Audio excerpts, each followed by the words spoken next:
What's the real hype about the SpaceX Starship 20? Is it finally ready for orbital testing? In today's video, we are going to talk about SpaceX Starship 20. Stay around for more juicy details. Welcome to our channel where we give you information and details on the latest in the tech industry. Please do the needful by subscribing and turning on post notifications so that you don't miss out. Let's go! Apart from the mind-blowing products of SpaceX like the Falcon 9 and Falcon Heavy launch vehicles, several rocket engines, cargo and crew Dragons, and the Starlink internet satellites, the Starship SN20 prototype is gaining momentum in terms of popularity. SpaceX has been developing the Starship, which is a privately funded, completely reusable, very heavy-lift launch system meant for interplanetary spaceflight. The Starship is intended to become the primary SpaceX orbital vehicle. Once operational, it will supplement the existing SpaceX fleet of spaceships.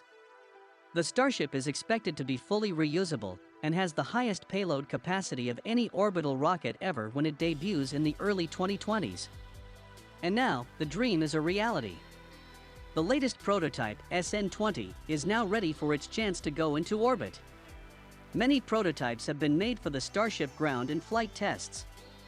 Even though there were several failed prototypes, the challenges only helped SpaceX to do much better. Because legalities are still being worked out, the Starship has yet to take its first orbital flight. The FAA's Environmental Impact Assessment draft does give a number of reasons for optimism, but has also caused significant delays in SpaceX's schedule. SpaceX is actually taking a practical approach to the inevitable environmental review and brainstorming and overcoming the license approval hurdles that can come in the way of this orbital launch, which just shows its dedication to the process. SpaceX has foreseen the possible flaws that could hinder its launch, so it has actually begun the process of applying for the draft as far back as mid-2020, with an FAA announcement in November 2020. The implication is that the FAA has managed to drag out its draft release process, which spells good news for SpaceX. If you look at the Starship itself, technically, it has two parts. The upper stage of the spaceship is also called the Starship, and the rocket booster that is needed for it to escape Earth's gravity is called the Super Heavy. The Starship stands at about 160 feet tall, or around the size of a 16-story building, and is built of stainless steel. They represent the early version of the rocket that was displayed way back in 2019. The rocket lifts off on top of the Super Heavy booster, which makes up the bottom half of the spaceship and stands about 230 feet tall. In fact, together, the Starship and the Super Heavy boosters are nearly 400 feet tall. In a 2018 tweet, Musk said that SpaceX had planned to make the Starship out of carbon fiber. However, in January 2019, he announced that the craft would be built from stainless steel instead, to ensure it had good aerodynamics, make the spaceship reusable, and also cut down on costs. This was a very controversial idea as he used stainless steel, which is way heavier than carbon fiber. This increased the requirements for the fuel for launch. When questioned about this bold and costly step, Musk said that stainless steel has better thermal properties for space flight, and so it would be worth it in the long run. Musk later said that his design change was one of the best decisions he made for Project Starship. There have been many more design changes since 2019. Musk chose to put 6 Raptor engines on the Starship vehicle instead of 7. He also changed the number of Raptors on the Super Heavy, where he initially dropped the number from 35 to 31, and let it increase again to include up to 32 Raptors. Can you imagine giant metal robotic arms that are engineered to catch the giant Super Heavy rocket and Starship vehicles soon after launching a payload to orbit? It is in fact referred to as Mechazilla. This is an important factor for reusing the parts of the Starship during its propulsive descent down to the launch pad. However, there was a surprise design change to the Starship, which was revealed in 2021. Musk said that when he was watching Sacha Baron Cohen's 2012 film The Dictator, he was inspired to make the vehicle's tip even pointier. This milestone, however, came after a long line of prototypes. This program tested several ground prototypes before attempting to release the list of major prototypes in 2019 and 2020 to even include the one that got destroyed during a tank pressure test. There was the Mark II SN, which was abandoned for a newer design called the Mark III SN. This was destroyed during a pressurization test. The SN2 pressure tolerance was designed successfully, but the SN3 got destroyed during a test of its pressure tank. SN4 was destroyed during a static fire test. What followed were several successful prototypes, like the SN5 and SN6, which were tested via a low-altitude test flight. SN5 actually reached an altitude of about 500 feet on August 4, 2020, and moved sideways in the sky to reach its landing area. Isn't that quite spectacular? SN6 also made a 500-foot jaunt on September 3, 2020. It turned out that if Musk put his mind to it, he could make anything fly. Musk tweeted about the success of the SN6 flight with a video that shows a tank-like structure wobbling through the air. SpaceX deliberately destroyed SN7 during a ground test to gather data for future flights. The SN8 that took to the air on December 23, 2020 actually performed complex aerial maneuvers and flips during the program's first high-altitude launch.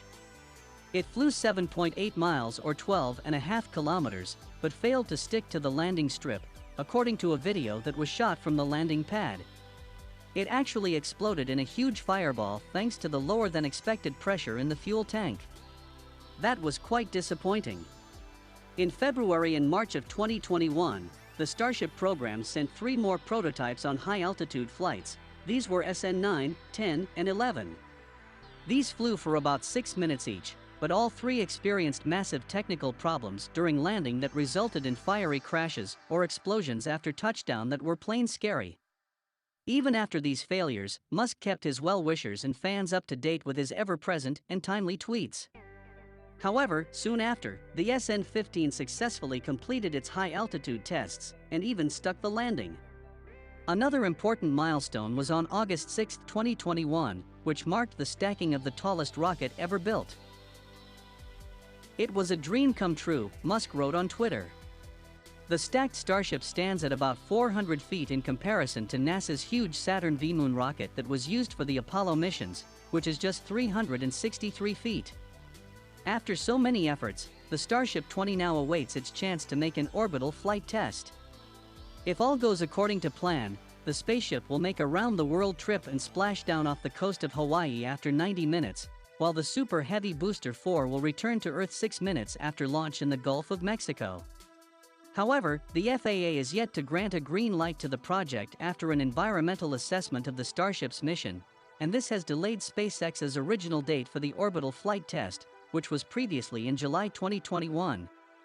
Even after the assessment is over, there could be more certifications, and it would be tough to imagine that the agency would turn around and support an orbital Starship launch license or even a one-off experimental permit to launch such a great rocket in the last few weeks of 2021.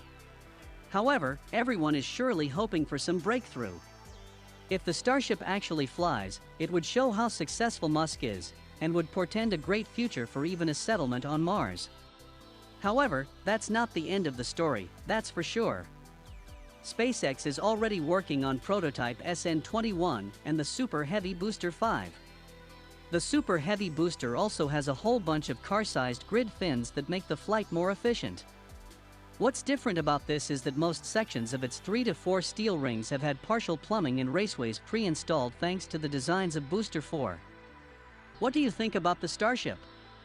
Do you think the Starship will fly this year? Comment below.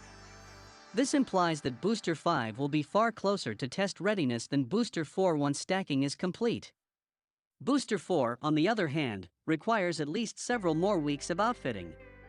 This means that the SN21 and B5 would be faster to construct. They are employing new concepts too, like the heat-resistant tiles that SpaceX developed for the SN20. In fact, NASA wants to oversee Starship's Starbase heat shield tiles during the orbital flight. If it works, NASA said they would be incorporating the heat-resistant styles too. There is an upgradation of the plumbing, wiring, and avionics along with standard assembly. SN21 will be a ready and more evolved form of Starship 20. If 20 works, the 21 would be yet another more effective trial. If SN20 and SN21 are successful, SpaceX will have 2 orbit-worthy pairs of prototypes, and that would be very feasible for the company. If 20 fails to clear the FAA regulations, it can be rectified in 21. This is what keeps SpaceX at the top of its game. We're sure they'd work on an SN20 later. Elon Musk is a man of the future, that's for sure. All of us are just waiting to see how it pans out. It is a great step and would have very big implications for Musk's dream of settling on Mars. That would be all for today's video. Remember to like and share this video. Don't forget to subscribe also.